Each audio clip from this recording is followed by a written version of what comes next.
Bom dia, tá começando mais um episódio da Lolere, seu podcast jurídico direto, prático e sem juridiquês. Eu sou o Victor. E eu sou a Cibele. Vamos começar essa sexta-feira, dia 6 de fevereiro. Hoje, no Previdenciário, o presidente do INSS falou na CPMI e disse que contratos do Banco Master não tinham dados mínimos. E no Constitucional, Flávio Dino deu 60 dias para revisar verbas indenizatórias que estouraram o teto do serviço público. No eleitoral, o STF formou maioria para admitir punição simultânea por Caixa 2 e improbidade, e fixou que a ação de improbidade fica na Justiça Comum. E no penal, a Corte manteve o aumento de pena por crimes contra a honra, quando a ofensa é contra servidor por causa do cargo. E no bancário, o endividamento reacendeu a venda de carteiras inadimplentes, com atenção para cessão de crédito, regras de cobrança e tratamento de dados do devedor. E o comentário de hoje é do Reinaldo, que falou assim: "Bom dia, que o dia seja maravilhoso para todos. Espero que não tenham esquecido dos meus comentários de ontem. O ponto sobre a PEC 148 de 2015 é de suma importância para os trabalhadores, pena que entra em questão de redução salarial. Sobre a locação intermediada pelo quinto andar, a decisão foi correta porque todas as informações devem ser claras entre todas as partes." E jamais esqueceríamos seu comentário, Reinaldo. Pode ficar tranquilo, porque a contabilização dos comentários para a gente dar o kit de sexta-feira é feito na quinta-feira à noite. Então, ainda no episódio de hoje, eu vou trazer o nome da pessoa que mais comentou ao longo de toda a semana para ver quem vai ganhar o nosso próximo kit. Então, fiquem até o final. E eu queria aproveitar para ler o comentário da Rafa, porque eu adoro ler comentário de novos ouvintes. Ela falou assim: "Eu já assinava newsletter, mas não conhecia o podcast. Passei a seguir vocês há pouco tempo e virou um dos meus podcasts preferidos. Escuto toda manhã." Muito obrigado pelo comentário, Rafa. A gente fica muito feliz em te ter por aqui. Mas então já pega o seu café, coloca o fone e vamos entender como essas decisões estão moldando o direito no Brasil e no mundo.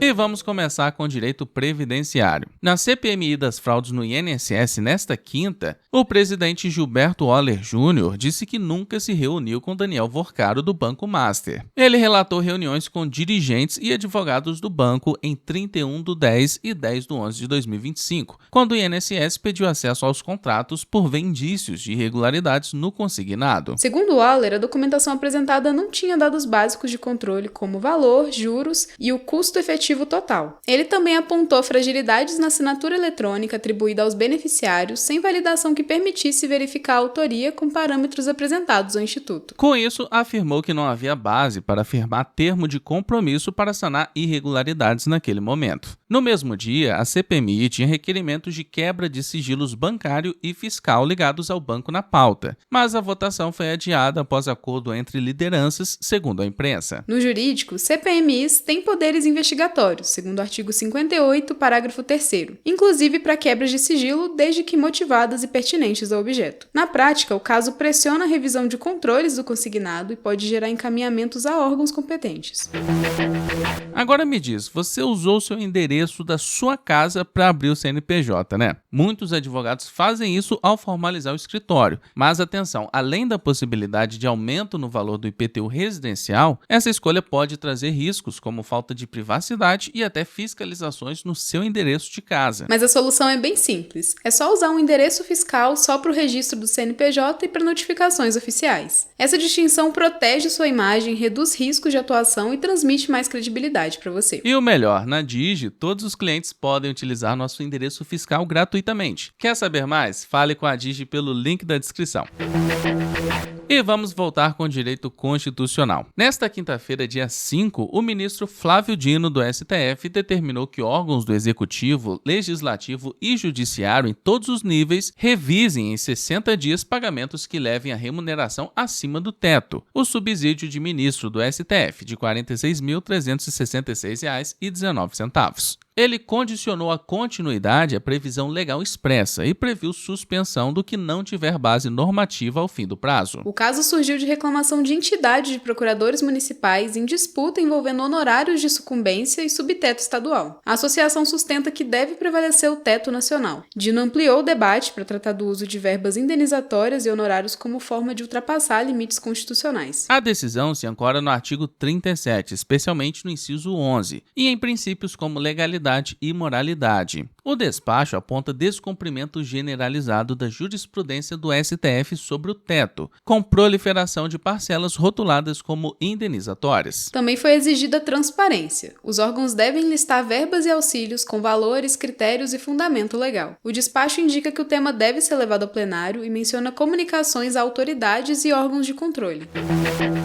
E vamos agora com o direito eleitoral. O STF formou maioria em julgamento com repercussão geral para admitir que os mesmos fatos possam gerar responsabilização tanto por crime eleitoral ligado à Caixa 2 quanto por ato de improbidade administrativa. O debate está no tema 1260, que trata também de qual justiça deve julgar a improbidade quando a conduta se conecta a ilícito eleitoral. No caso paradigma, ARE 1.428.742, a controvérsia envolve omissão de doação e recursos em campanha, conduta tipificada no artigo 350 do Código Eleitoral, e a possibilidade de a mesma prática ser analisada em paralelo como improbidade à luz da Lei 8.429 de 1992 na redação atual. A maioria adotou a lógica da independência entre instâncias. Uma apuração não impede por si só a outra. Também houve maioria no sentido de que a competência para a ação de improbidade é da justiça comum, mesmo quando os fatos estejam associados a crime eleitoral. Na prática, isso separa o julgamento do ilícito penal eleitoral do exame cível por improbidade, que tem requisitos e sanções próprios, conforme o enquadramento legal e o caso concreto. O tema 1260 ainda aponta que conclusões do penal eleitoral podem repercutir na improbidade em hipóteses restritas, como quando houver reconhecimento judicial de inexistência do fato ou negativa de autoria. E a tese busca reduzir disputas de competência e dar mais previsibilidade à tramitação de casos que combinam financiamento eleitoral irregular e discussão sobre probidade administrativa.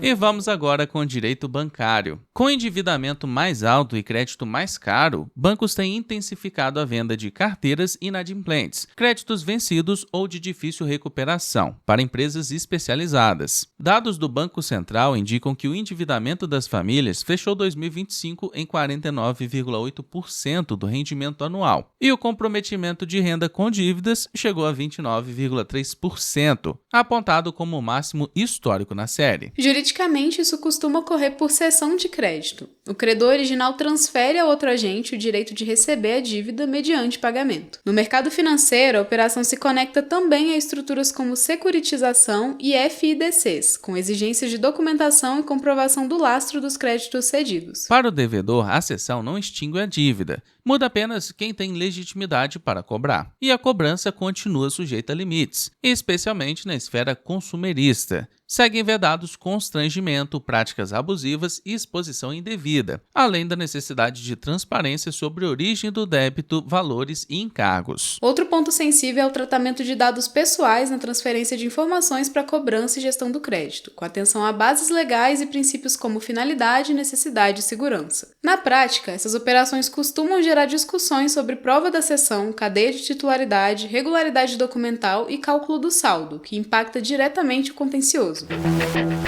E vamos com o direito penal. O STF decidiu por maioria que é constitucional o artigo 141, inciso 2 do Código Penal, que aumenta em 1/3 a pena de calúnia, difamação ou injúria, quando a vítima é funcionário público e a ofensa ocorre em razão das funções. O julgamento foi concluído no plenário em 5 de fevereiro de 2026. A ação foi do PP, que alegava proteção penal excessiva a agentes públicos com risco de inibir a crítica e afetar a liberdade de expressão e igualdade. No processo, Congresso, AGU e PGR defenderam a improcedência do pedido. Prevaleceu a divergência do ministro Flávio Dino, acompanhado por Cristiano Zanin, Alexandre de Moraes, Gilmar Mendes e Nunes Marques. A maioria entendeu que a regra não cria privilégio pessoal, mas protege a dignidade institucional do serviço público quando a ofensa se conecta ao exercício do cargo, e ressaltou que a liberdade de expressão não é absoluta. Ficou vencido o relator Luiz Roberto Barroso, que queria manter a majoração apenas para calúnia. Ele foi acompanhado por André Mendonça e Carmen Lúcia. O presidente Edson Fachin votou pela procedência integral do pedido. Na prática, segue valendo aumento de pena nesses casos.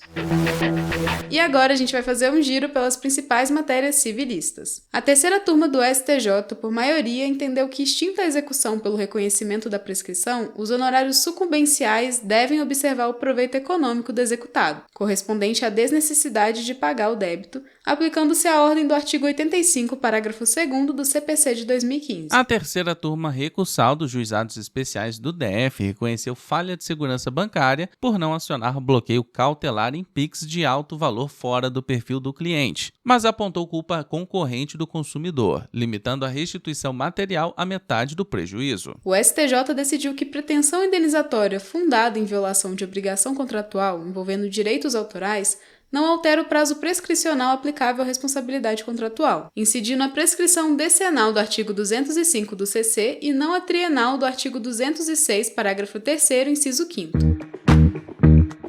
Então é isso, a gente vai chegar no fim de mais uma edição. Muito obrigada por ter ficado até aqui. Mas então vamos descobrir qual ouvinte que vai levar a caneca e o café da Law Letter essa semana. Então vamos lá, Sibeli. O nosso ganhador ou ganhadora do nosso kit Law Letter da semana, antes de falar quem é, eu vou dizer as duas pessoas que mais comentaram. Foi a Adriele Fernanda e o Reinaldo. O Reinaldo tá sempre aí nos pódios nas últimas semanas, mas não foi dessa vez novamente, Reinaldo, porque a Adriele comentou 85 vezes e você comentou 64 vezes, meu querido. Mas eu não tenho dúvida que a sua hora vai chegar e a Adriele, muito parabéns pelo seu kit, Adriele. Deixa o seu @ aí embaixo nos comentários do episódio de hoje. Mas, Reinaldão e todo mundo que tá escutando a gente, terça-feira tem um novo sorteio lá no podcast Após a Graduação, então não perde essa e já comenta no episódio 3 que a gente lançou essa semana. Terça-feira que vem, quem mais comentar no episódio 3 também garante o seu kit. Meus parabéns pelo kit. E olha só, pessoal, pra quem não ganhou essa semana, os comentários já estão valendo pra próxima semana. Então talvez você possa ser o próximo ganhador. E não esquece de seguir a gente no seu agregador de podcast favorito, ativar as notificações e também avaliar com 5 estrelas. Compartilha também esse episódio lá nos seus stories e marca a gente no @law.letter. E não se esqueçam também de se inscrever na nossa newsletter jurídica. Ela é gratuita e tá aqui na descrição. Então é isso. Se cuida, bom estudo e bom trabalho por aí.